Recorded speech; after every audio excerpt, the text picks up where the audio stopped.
향기로운 존재가 되었으면 좋겠다. 좋은 냄새가 나니 그 냄새로 이끌림을 받는 사람들이 있겠지. 그러면 아름다운 동행이 이어질 수 있겠다는 생각들이 저에게 어느 날 파도가 밀려오듯 밀려왔습니다.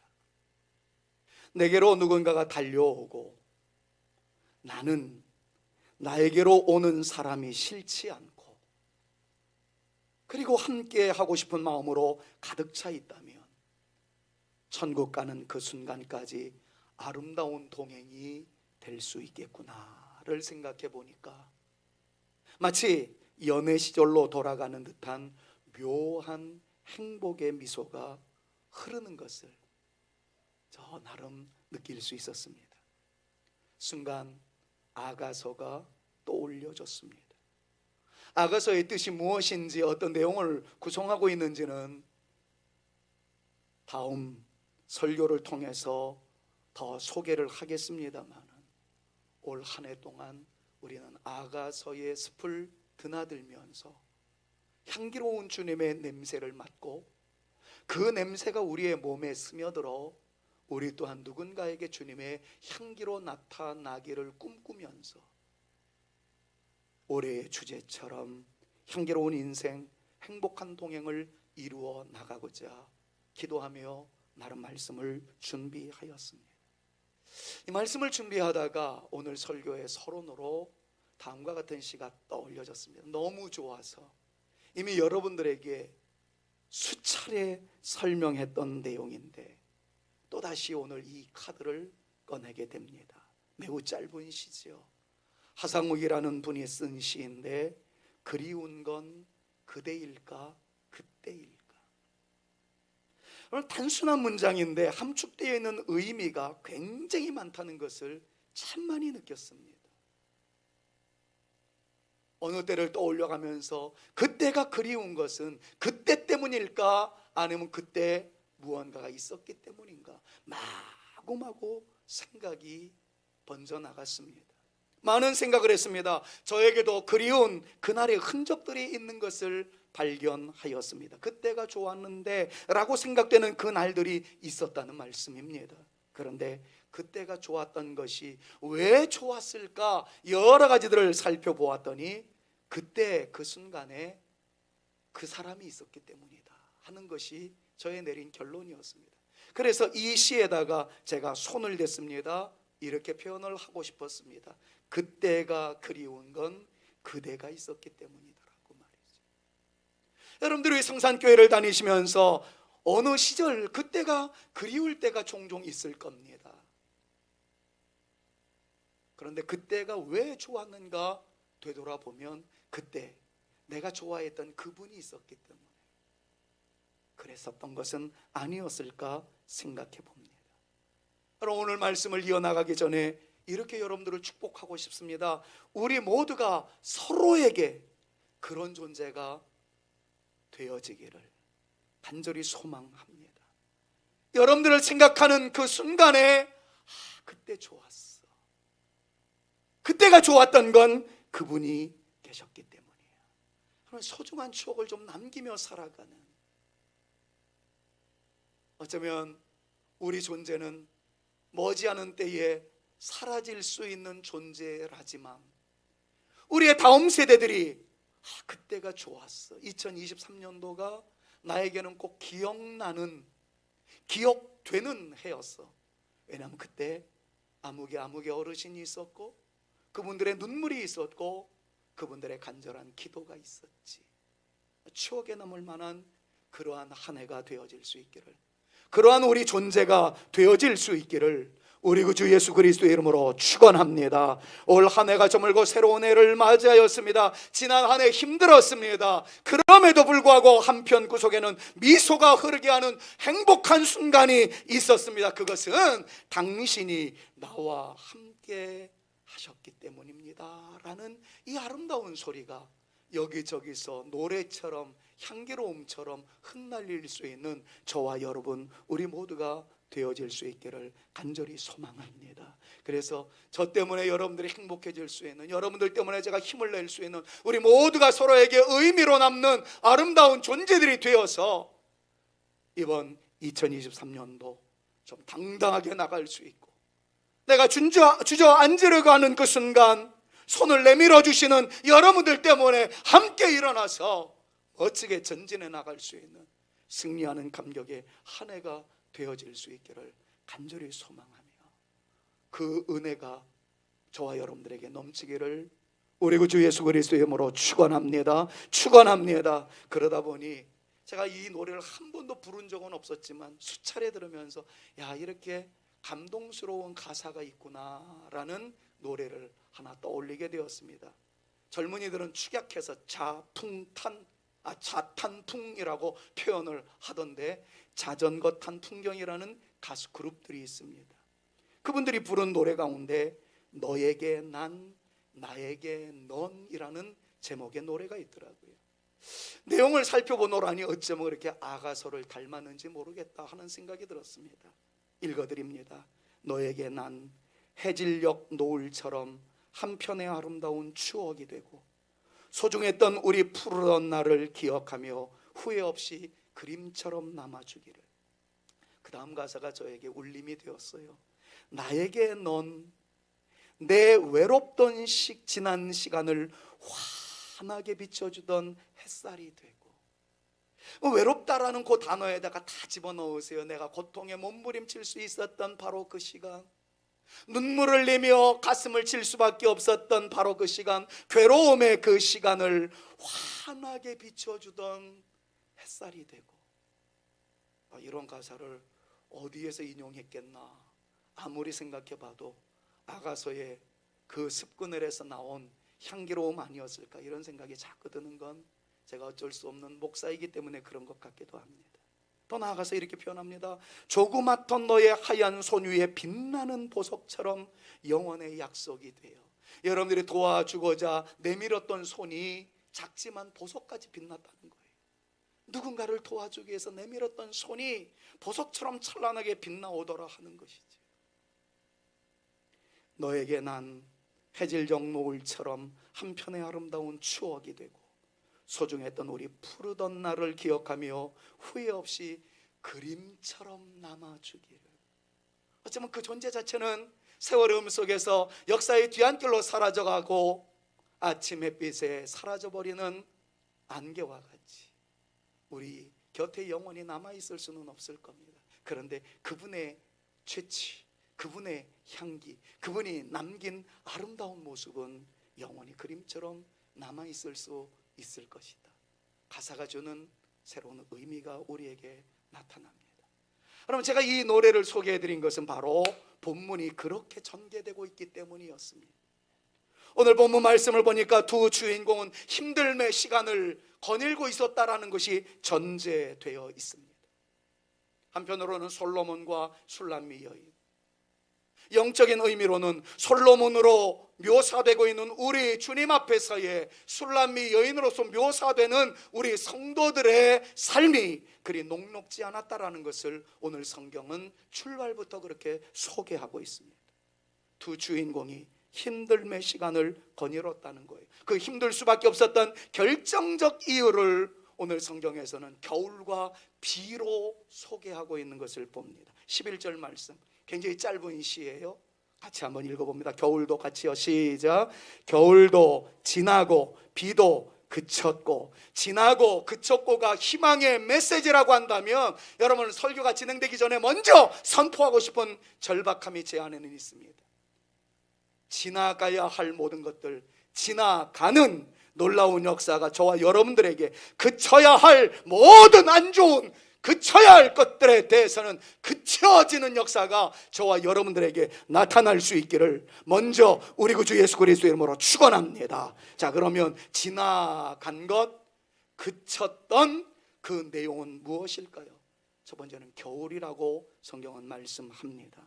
겨울은 우물하고 추워서 식물의 성장을 멈추고 모든 활동이 제한받는 계절이라는 것은 너무나도 잘 알고 있습니다. 그래서 여기서 말하는 겨울이라는 이미지는 시련을 의미하고 시험의 때를 암시하는 말씀이다. 설명하지 않아도 딱 느낌으로 올 수 있는 해답입니다.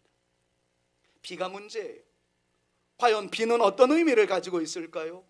우리가 잘 알고 있는 대로 이른 비는 성경적 개념으로 팔레스타인 현장에서 보는 개념으로는 가을에 내리는 비가 이른 비입니다. 왜냐하면 파종할 때가 그때였기 때문에. 우리는 봄 농사를 합니다만은 거기는 가을 농사, 파종이 가을부터 시작이 되어지기 때문에. 그리고 봄에 내리는 비는 늦은 비입니다. 왜냐하면 열매가 연그러가는 그때 내리는 비이기 때문에 그렇습니다. 그래서 성경에서는 비는 하나님의 은혜다, 그리고 하나님의 놀라운 축복이다 라고 이야기할 때 비라는 단어가 늘 거론되어지고는 합니다. 그러나 팔레스타인의 겨울에 내리는 비는 기압이 불규칙하게 형성되어서 내리는 비로서 이것은 이른 비와 늦은 비와는 달리 겨울의 추위에 한기를 느끼는데 더욱 강화시켜서 우리로 하여금 을씨년스럽게 만드는 비가 바로 겨울에 내리는 비입니다. 그래서 성경에서 말하는 이른 비, 늦은 비 할 때는 은혜의 상징이지만 겨울에 내리는 비는 이미 겨울이라는 말을 속에 있는 것처럼 우리로 하여금 움츠러들게 만들고 활동을 제한시키게 만드는 비로소 시련과 고난을 암시하는 말씀이다. 이렇게 생각하시면 틀리지 않습니다. 겨울입니다. 혹독한 비까지 더 내리고 있습니다. 설상가상이라는 말이 이때 필요한 단어일 수도 있을 겁니다. 주님을 신랑으로 모시고 살아가는 신부의 삶의 연장에서도 겨울은 있었습니다. 겨울 비도 있었습니다. 서리를 피해 가려고 했더니 눈보라가 휘몰아치는 우리네 실정과 다르지 않습니다. 거두절미하고 그 다음 말씀에 우리에게 희망을 줍니다. 성경은 강조합니다. 겨울은 지나고 비는 그쳤다라고 말입니다.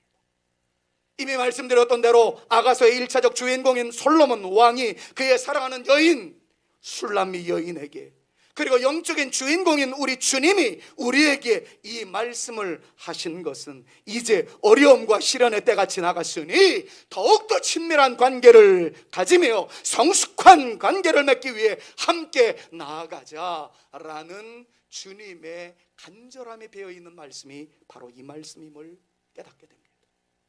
사랑하는 여러분, 우리에게도 겨울은 있었습니다. 내리는 결코 유익하지 않은 비가 있었습니다. 그동안 코로나가 그랬고 우크라이나발 전쟁 소식에 이은 경제적 어려움이 그랬습니다. 그런데 성경은 오늘 희망이 있음을 말씀합니다. 강조되어지는 이 단어를 영원히 잊어버리지 마십시오. 지났고 그쳤다. 이 말씀이 여러분들의 가슴에 아로 새겨져서 정말 어둠의 세월은 지나가고 광명의 놀라운 역사가 여러분들 가운데 드리워질 수 있기를, 고난과 역경과 가시밭길은 그쳤고 새날의 아름다운 역사가 우리 가운데 펼쳐지는 그 축복을 누릴 수 있는 저와 여러분들 모두가 되실 수 있기를 우리 구주 예수 그리스도의 이름으로 축원합니다. 축원합니다. 여러분, 희망의 메시지가 있다는 사실을 믿음으로 선포하십시오. 그것이 12절 말씀이에요. 겨울이 지나갔고 그리고 비가 그쳤고 너희들에게는 희망의 아름다운 역사만이 남을 것이다. 이것이 12절 말씀입니다. 12절 말씀을 믿음으로 선포합니다. 지면에는 같이요, 시작. 지면에는 꽃이 피고 새가 노래할 때가 이르렀는데 비둘기의 소리가 우리 땅에 들리는구나. 여러분, 꽃이 피고 이 말은 뭐예요? 겨울의 끝자락에 나타나는 희망의 아름다운 소식이 꽃이 피는 것 아니겠습니까? 겨울에 춥고 암울했던 시기, 시련과 고통의 시기가 지나갑니다. 꽃이 피는 화사하고 신선한 새로운 시절이 왔다라는 것을 우리에게 가르쳐주고 있습니다. 이것은 영적인 의미로 살펴보자면 이런 거예요. 성도들의 시련의 시기를 뚫고 그리스도 안에서 정말 새 생명으로 온전하게 움이 돋아나며, 그리고 가지가 뻗어나가며 아름다운 꽃이 피어지며 그 끝자락에 열매가 연그러져가는 이 놀라운 자연상의 역사처럼 우리에게도 그 놀라운 열매가 나타날 수 있게 되겠다라는 말씀으로 여러분들이 받으시고, 하나님 그 은혜의 말씀, 그 놀라운 하나님의 법칙이 우리 가운데도 흘러 넘침의 은총으로 이어질 수 있도록 인도하여 주시옵소서. 저와 여러분들의 간절한 기도의 제목이 되어질 수 있기를 우리 구주 예수 그리스도의 이름으로 축원합니다. 이어서 강조합니다. 새해 노래할 때가 이르렀다라고 말이지요. 꽃의 향기는 새들을 불러 모읍니다. 꽃의 향기는 벌떼들로 날아오게 만듭니다. 나비의 향연이 있게 만듭니다. 그것으로 인해서 암술과 수술이 만나서 열매로 연그러져가는 자연의 이치를 우리에게 가르쳐 줍니다. 그때 새소리가 들려온다는 얘기죠. 꽃이 피는 것이 시각적 아름다움을 이야기한다면 새의 노래할 때가 이르렀는데, 이것은 청각적으로 들리는 즐거움이라는 것은 설명하지 않아도 금방 알아챌 수 있는 내용 아니겠습니까? 자, 이 내용을 더 설명하기 위해서 본문은 이렇게 말합니다. 비둘기의 소리가 우리 땅에 들리는구나.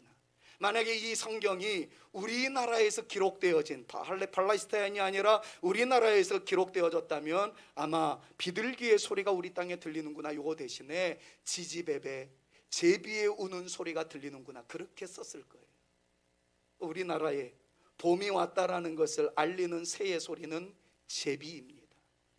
근데 팔레스타인에서는 우리나라에서의 제비가 비둘기입니다. 비둘기는 우리나라에서 흔하게 볼 수 있는 새이지만 팔레스타인, 중동 지역에서는 철새입니다. 봄이 되면 구구거리는 소리와 함께 봄의 향연이 시작되게 만드는 새가 바로 비둘기라는 것이에요. 그래서 성경은 이렇게 이야기합니다. 겨울에 춥고 음울한 시기가 지나고 만물에 소생하는 생명의 시래가 돌아왔다라는 것은 꽃은 피고 제비 소리가, 팔레스타인에서는 비둘기 소리가 우리의 귓가에 새롭게 만드는구나 하는 것을 강조하고 있습니다. 여러분, 새로운 날이 다가오고 있다는 거예요. 희망의 시간이 다가오고 있다는 겁니다. 오늘 예배드리는 여러분들의 삶의 자리가 겨울은 지나가고 비는 그치고 꽃은 피어나며 새의 아름다운 소리가 우리 귓가에 향연으로 나타나는 새로운 역사의 시작의 시간으로서의 이 예배 시간이 되어질 수 있기를 우리 구주 예수 그리스도의 이름으로 축원합니다. 축원합니다. 우리에게 다가왔던 모든 어둠의 이 소용돌이가 예수님의 이름으로 떠나가게 하시고 새 길을 여시는 주님의 역사, 미라클 워커, 기적으로 역사하시는 주님의 은혜, 그 어두움이 물러가고 빛의 모습으로 다가오시는 우리 주님의 은혜와 충만한 복이 저와 여러분들을 온통 장식하는 봄의 계절, 아름다움의 역사, 충만한 은총의 기적적 현장이 우리가 머물러 있는 그 장소에 나타날 수 있기를 우리 구주 예수 그리스도의 이름으로 축원합니다. 우리는 지금 겨울을 지나가고 있습니다만 11월 달 제가 호주 사역으로 갔었을 때 그때는 호주는 여름이 오고 있었습니다. 한참 걷다가 아이스크림이 생각나는데 여러 아이스크림 가게가 있었는데 저의 눈을 확 사로잡은 아이스크림 집이 있었어요. 단 하나의 문장 때문이었습니다. 아이스크림 가게인데 뭐 자기네 상표를 막 선전하기보다는 큰 칠판에다가 큰 글씨로 이렇게 썼어요. The summer is coming. 여름이 다가오고 있습니다. 근데 그 문장에 들어가서 아이스크림을 먹었던 기억이 있습니다. Summer is coming. 여름이 다가오고 있습니다. 그렇다면 오늘 이 시간에는 뭐라 그럴까요? New day라고 표현을 할까요? 아니면 더 new 그래도 되겠죠. 새로움이, 하나님의 은혜가 is coming, 오고 있다.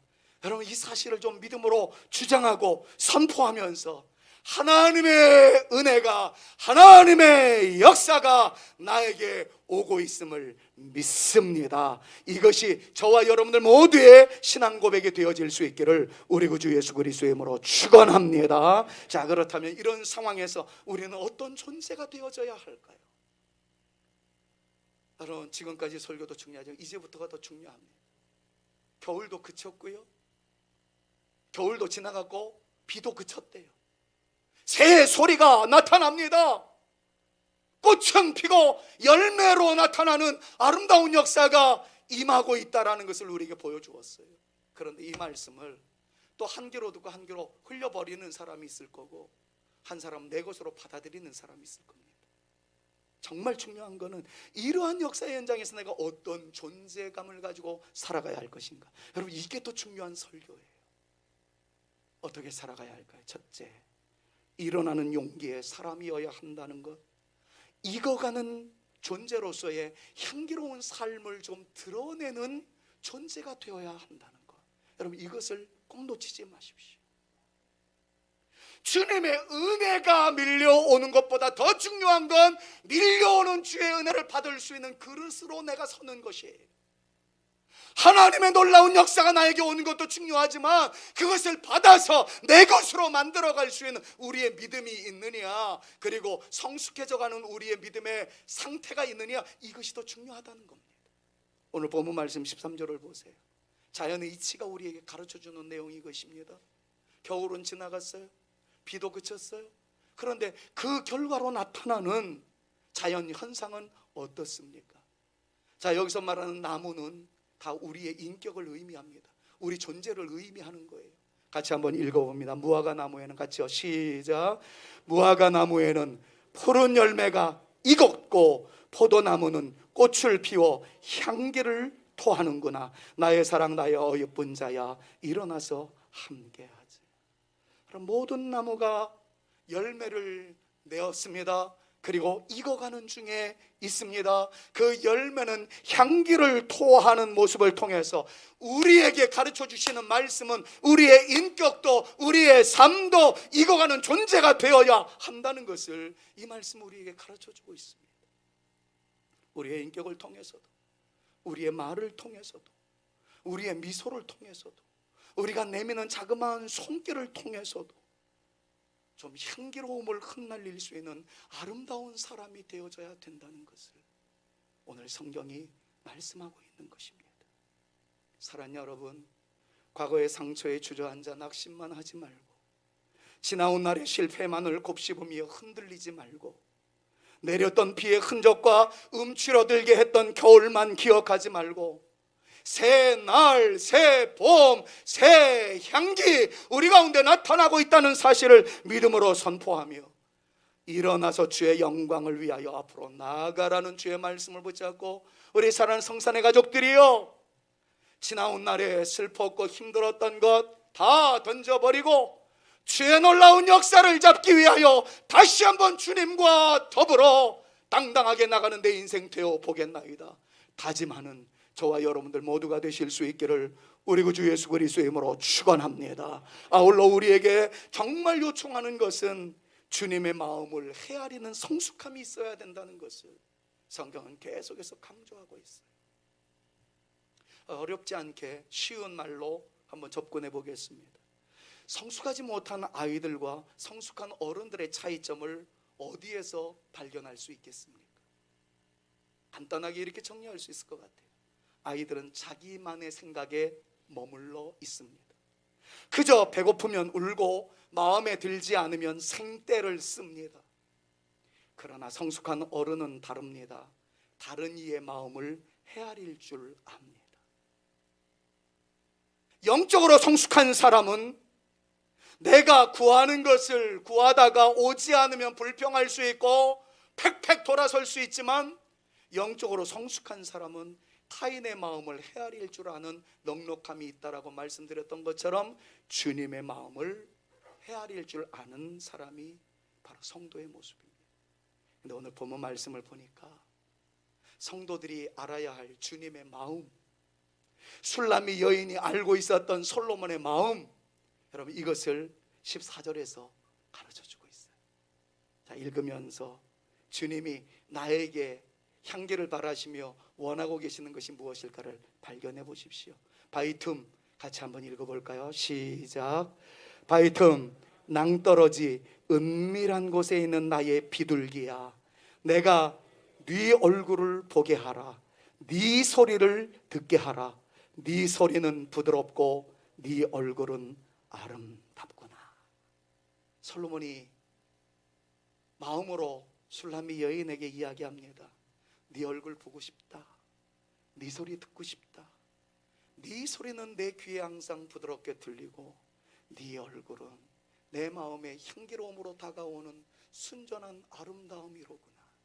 여러분 이게 정말 우리 남성들이 들을 때는 좀 닭살 돋는 표현일지 모르지만 성경에 나온 말씀입니다. 그렇게 표현을 하고 있어요. 그럼 무엇이 연상됩니까? 주님과 우리 사이에서의 예배와 찬양으로 이어지는 말씀 아니겠습니까? 앞으로 더 자세하게 살펴보겠습니다만은 아가서는 솔로몬과 술람미 여인의 단순한 사랑 이야기가 아닙니다. 솔로몬은 우리 주님을 의미하는 것이고 술람미 여인은 우리 주님을 신랑으로 모시는 성도들로서 주님과 교회, 그러니까 주님과 성도들 간의 사랑 이야기를 노래한 것이 아가서입니다. 그래요. 14절 말씀은 예배하는 우리의 얼굴을 보고 싶어하는, 우리를 사랑하는 신랑 예수님의 바람입니다. 우리의 찬송 소리를 마치 꾀꼬리 소리로 듣고 싶어 하시는 예수님의 간절함이라는 것을 우리 이 말씀을 통해서 깨달아야만 합니다. 겨울이 지나고 비도 그쳤다, 꽃의 양연이 만발하고 열매가 익어간다. 여러분 이것이 우리의 축복이기를 바라지만 동시에 이 놀라운 역사를 이루어 가신 주님의 마음이 나는 네 얼굴을 보고 싶고 네 소리를 듣고 싶다. 은혜를 주시는 분의 간절한 소망이 어디에 있는지를 헤아려 주는 것이 성숙한 성도의 모습이라는 것을 우리에게 가르쳐 주는 것 아니겠습니까? 근데 14절의 이 말씀을 통해서 부족하기 이를 데 없는 목사의 절규를 저 한번 말씀드리고 싶어요. 저는 우리 교회 성도님들에게 정말 고마움을 느낍니다. 가까이에서 오신 분들 정말 고마워요. 전제합니다. 고맙습니다. 그런데 우리 교회는 이 지역이 개발되면서 너무 멀리 이사 가신 분들이 많아요. 제가 오죽했으면 목회를 하다가 하지 않아도 될 그런 내용들을 지금 고민하며 이거 붙잡고 기도하고 있겠습니까? 제가 이름을 다 부르지 않아도 중직자들만 놓고 보더라도 먼 거리에서 오시는 분들이 이렇게 많아요. 안양은 기본이고요, 용인, 수지, 인천, 의정부, 김포, 이런 분들이 부지기수예요. 아직까지 성도님들에 대해서는 또다시 제가 기도하려고 별도의 준비를 하고 있습니다. 이거 붙잡으면서 눈물이 나요. 아니 그 멀리에서 좋은 교회가 없답니까? 그런데 여기까지 와주시는 것만 해도 너무 고마워요. 그저 감사할 따름입니다. 그런데 멀리서 오시는 그분들에 대한 고마운 마음이 있는 반면에 이거러다가 떠난다 그러면 어떡하나, 여지없이 목사님 이제는 이렇고 저렇고 합리적인 이유와 제가 설득할 수 없을 정도의 타당한 이유를 들고 마침내 교회를 좀 떠나야 될 것 같습니다. 여러분 이런 얘기 들을 때는 하늘이 노래집니다. 지난 한 주간이 저에게는 얼마나 힘든 주간이었는지 몰라요. 잘 양육했다 생각하시는 분들이 조금 흔들리는 모습을 보고 향기로움으로 나가서지 못하는 모습을 볼 때면 마구마구 무너져요. 내가 목회를 너무 잘못했나. 한편으로 이런 서운한 마음도 들어요. 내가 그분들을 위해서 얼마나 많이 기도했는데, 심지어는 기름부와 안수를 제가 직접 해서 중직자로 세워놨더니 그냥 불현듯 떠나가 버리는 그분들을 볼 때에는 야속한 마음이 한두 번 드는 게 아닙니다. 이 말씀을 굳이 꺼냅니다. 이 당사자는 지금 이 자리에 계시는데 목사가 나를 책망했어, 이렇게 듣지 않기를 바라고요. 하나의 예가 되어질 수 있을 것 같아서 제가 익스큐즈를 전제하고 말씀을 드립니다. 여러분들을 위한 목사의 기도는 그냥 형식적이지 않습니다. 해마다 이런 수시, 정시, 시즌이 되어지며 그 시험에 응시했던 녀석들을 위해서 정말 제 아들, 제 딸처럼 위해서 기도합니다. 근데 문자가 왔어요. 한 분 집사님한테 문자가 왔는데, 목사님 어떻게 하다 보니까 말씀드린다는 것을 깜빡 잊었어요. 2주 전에 저의 자녀가 대학에 합격을 했습니다. 그 문자가 2주 후에 온 거예요. 얼마나 기뻤는지, 기다리던 소식이었는데. 그렇지만 제가 뭐라고 좀 문자를 보냈냐면, 할렐루야, 너무 감사해요. 그러면서 내가 그 녀석을 위해서 얼마나 기도했는데 2주 전에 합격하는 그 순간만이라도 좀 보내주셨으면 내 가슴앓이의 시간은 줄어들 수 있었을 텐데. 여러분, 이게 진정한 목사의 마음이에요.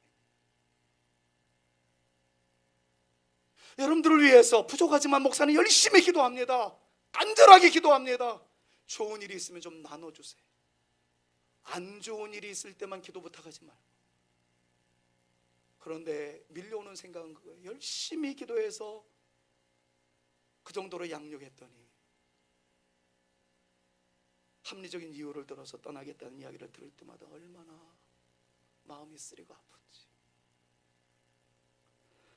사랑하는 여러분, 부탁드립시다.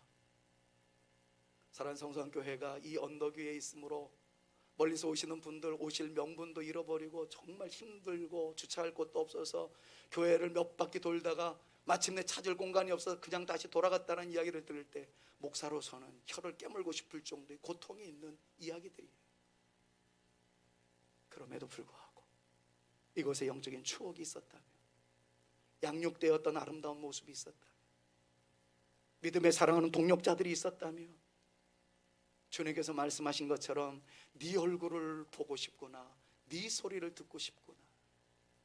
마찬가지로 성산의 공동체로서 우리 함께 더불어 향기로움으로, 더불어 익어가는 열매의 멋스러움으로 서로에게 아름다움을 전달해 줄 수 있는 저와 여러분, 여러분들과 또 다른 여러분들 꼭 되어 주시기를 주님의 이름으로 부탁을 드립니다. 부탁을 드립니다.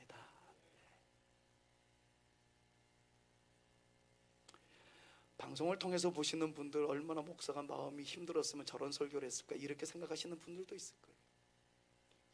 여러 명이 있기 때문이 아니라 단 한 분만이라도 이런 모습이 있을 때는 마음을 쓸어내릴 수밖에 없는 애비의 마음이라는 것, 여러분들이 좀 헤아려 주셨으면 좋겠어요. 말씀을 맺습니다. 오늘 본문 말씀을 다시 보면 주님이 보내시는 향기로운 음성이 있다는 것을 깨닫게 됩니다. 주님은 우리에게 이렇게 사랑의 향기를 보내고 있어요. 10절 말씀 같이 읽고 마무리하겠습니다. 나의 사랑하는, 같이 한번 읽습니다. 시작. 나의 사랑하는 자가 내게 말하여 이르기를, 나의 사랑, 내 어여쁜 자야, 일어나서 함께 가자. 일어나서 함께 가자. 이 얘기는 작년도에도 수없이 묵상을 했었고 방금 전에도 얘기했기 때문에 생략하겠습니다. 말씀하는 핵심 가치는 나의 사랑, 내 어여쁜 자야. 이 단어를 한번 여러분들의 머릿속에 각인시켜 보아주십사 해서 결론으로 맺습니다. 사실 우리가 우리를 생각해 볼 때 나는 형편없는 존재야, 볼품없는 존재야 라고 생각할지 모르겠는데, 우리 주님은 우리를 향해서 나의 사랑, 나의 어여쁜 자야 라고 속삭이고 있다는 것을 우리 이 시간에 느껴야 된다는 거예요. 솔직히 저 역시 저 자신에게 실망할 때가 많습니다. 성숙하지 못한 모습에 낙심할 때가 많습니다. 그런데 주님은 속삭이시더라고요. 부족한 저를 향해서도, 김 목사, 내가 너 사랑해. 여러분들은 이제 한편 준비되어진 설교를 다 듣고 은혜가 됐든 되지 않았든 이미 설교 시간은 다 지나갔습니다. 여러분들은 그냥 또 다음 주에 오시면 또 설교 듣겠거니 하고 끝나겠지만 설교 이후에 저는 고통의 시작이 됩니다. 준비할 때는 더 열심히 준비했고 원서를 뒤적거리면서 나름대로 시간을 투자해서 한 편의 설교를 딱 만들었는데 왜 이렇게 나는 말주변이 없나? 왜 이렇게 의사를 전달할 만한 능력이 나에게는 부족한가? 말씀을 통해서 확 뒤집어지고 놀라운 역사가 나타나야 되는데 나는 왜 그런 설교가자가 되지 못하는가? 고민이 돼서요, 오늘 이 설교가 끝나고 목양실에 올라가면 또 가슴을 칩니다. 그리고 제 집사람한테 나는 점심 먹을 자격이 없어, 설교를 너무 못한 것 같아, 몸부림칩니다. 한 주간을 또다시 기도하면서 다음 주일 설교를 준비합니다. 지금 들은 결심이 있어서 수요 예배 설교해야죠, 금요 기도회 해야죠, 청년부 설교해야 되죠. 주일 우리 1, 3부 1부는 잠깐 지금 멈추고 있습니다만 2, 3부 설교해야죠. 오후 예배 설교해야죠. 공동의회 해야죠. 이러다가 쓰러지는 건 아니겠나 하는 생각이 들지만 정말 더 잘하고 싶다라는 생각뿐입니다. 그러던 어느 날 이 성도님, 이 집사님은요, 냉철한 이성을 가지고 있고 합리적 판단을 하시는 분이에요. 대학에서 학생들을 가르치는 분이에요. 실없는 얘기를 하시는 분이 아닙니다. 저한테 흐트러진 모습을 한 번도 보여주지 않으셨던 분이에요. 근데 그 집사님이 저한테 이런 말을 넌지시 건네는 거예요. 목사님의 설교가 우리나라에서 최고입니다. 그래 얘기를 하더라고요. 2부 예배 때 했더니 아멘이 터져 나오던데 3부는 고요한 밤 거룩한 밤이네. 여러분, 제가 이 말을 믿겠습니까? 방금 전에 얘기했던 것처럼 저는 설교하고 난 다음에 고통에 시달립니다. 왜 더 잘하지 못했을까? 왜 더 기도로 준비하지 못했을까? 막 가슴을 치며 오늘 나는 점심 먹을 자격이 있나? 저녁이 되면 집사람한테 여보 나 쉴 자격이 있나? 저녁 먹을 자격이 있나? 여러분, 이것 때문에 고통하고 있는 사람에게 넌지시 던져주신 말씀, 목사님의 설교가 우리나라에서 최고입니다. 믿을 수 있는 얘기도 아니고 믿지도 않을 얘기지만 그것이 저에게는 얼마나 용기가 되어지든지, 그게 저한테는 얼마나 내밀어주는 작은 손에 보석과 같이 빛나는 아름다움으로 나타나든지, 이런 겁니다. 여러분들도 목사의 축복 속에서 축복을 받고 사랑한다는 이야기를 들음으로 행복해질 수 있다면 목사 또한 여러분들의 격려와 사랑의 소리를 듣고 싶어하는 것. 오죽에 쓰면 모든 것을 다 가지고 계신 솔로몬이 나중에도 살펴보겠습니다만 거무튀튀하고 아름다운 볼품이 없는 술람미 여인에게 나는 네가 노래하는 거 듣고 싶고 네가 보여주는 얼굴 보고 싶다, 그렇게 말씀했겠습니다. 처첩이 1000명이나 넘는 솔로몬, 부족함이 없었던 그 존재, 시골에서 농사나 짓고 햇살에 그을려 피부가 거무튀튀해진, 나중에 다 살펴볼 거예요. 그런 사람의 사랑에도 목말라하고 있다는 것에 대하여 여러분, 우리는 어떤 생각을 하며 살아가야 되겠습니까? 여러분과 또 다른 사람에게 오늘 말씀처럼 나의 사랑, 나의 어여쁜 자야 라고 좀 표현할 수 있는 입술의 향기로움이, 인격적 고매함이, 나눌 수 있는 행동의 아름다운 섬김이 우리에게도 있어서 그대 있음에 행복하였네라, 그때가 그리운 건 그대가 그 자리에 있었기 때문이었노라고. 여러분, 이렇게 표현할 수 있고 그 표현을 들을 수 있는 행복한 우리 모두가 되어질 수 있기를 우리 구주 예수 그리스도의 이름으로 축원합니다. 여러분들의 사랑의 말 한마디가 행복을 이루어 나가요. 제가 이런 좀 고통이 있습니다. 목사는 한 사람이에요. 성도들은 수백 명이 되어질 수 있습니다. 제가 이분이랑 인사를 나누다가 다른 분이랑 인사 못하면 쓱 지나가면서 이 목사는 나는 아는 척도 안 하네, 그럴 수가 있겠더라고요. 그래서 이제 앞으로는 한 분을 붙잡고 흔드는 시간을 제가 안 갖기로 했어요. 그냥 툭툭 치고 넘어가려고 그래요. 저의 지나친 호의가 그 사람한테는 행복할지 몰라도 다른 사람한테는 사랑의 궁핍으로, 결핍으로 비춰질 수 있겠다 하는 그런 생각이 듭니다. 그래서 이제 앞으로 우리 장로님들이랑도 막 붙잡고 흔드는 거 안 할랍니다. 한 달 만에 나왔다고 해서 막 허깅하는 거 안 할랍니다. 대신 여러분들이 해주십시오. 여러분들이 제2의 목사가 되어주시고, 여러분들이 제 두 팔밖에 없는, 부족하기 이를 데 없는 목사 대신에 제2의 예수가 되어주셔서 사랑하는 성도님들을 여러분들이 좀 안아주시고 사랑의 향기로움으로 다가주시고 품어주시는 좋은 모습으로 인하여 목사가 하지 못하는 것들을 여러분들이 이루어 나가 우리 교회는 사랑이 충만하고 향기로운 소리가 드러나며 행복의 아름다운 역사가 날마다 더해져가는 우리 사랑하는 성산교회 꼭 되어질 수 있기를 우리 구주 예수 그리스도의 이름으로 축원합니다. 나의 사랑, 나의 어여쁘신 당신이십니다. 여러분 훈련합시다. 옆에 있는 분들을 바라보면서 당신은 나의 사랑, 나의 어여쁜 자이십니다. 닭살도다도 한번 해봅시다. 시작. 당신은 나의 사랑, 나의 어여쁜 당신이십니다. 여러분 그런 마음으로 한 주간 살아가고 우리의 일평생을 장식해 나갈 수 있는 저와 여러분 모두가 되어질 수 있기를 우리 구주 예수 그리스도의 이름으로 축원합니다. 이것이 주님의 마음입니다. 주님의 요구사항입니다. 이렇게 살고자 하는 사람들에게 겨울은 지나갈 것입니다. 비는 그칠 것입니다. 새 봄과 더불어 꽃은 피어오르고 열매는 연그러 가지며 우리 모두가 주의 영광의 열매로 꽃으로 등장되어지는 아름다운 역사를 이루어 가게 될 줄로 믿습니다. 주의 은혜가 다가오고 있다는 사실을 잊지 마시고 나 역시 향기로움으로 주 앞에 서겠나이다 다짐하는 저와 여러분 모두가 되실 수 있기를 우리 구주 예수 그리스도의 이름으로 축원합니다. 주님이 샤론의 꽃이랍니다. 그 주님께 가까이 나감으로 내게 주님의 향기가 머금어지게 하여 주옵소서. 여러분 이런 믿음으로 우리 주님을 찬양합니다. 예수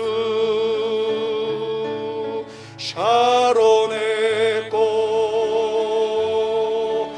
나의 마음의 사랑으로 비사절합니다. 예수 샤론의 꽃 예수 샤론의 꽃 예수 길이 피소서 주의 영광이 땅 위에 가득해 하네 천하만민 주님 앞에 엎드려 경배하며 영광 돌릴 때까지 예수 샤론의 꽃 나의 마음의 사랑으로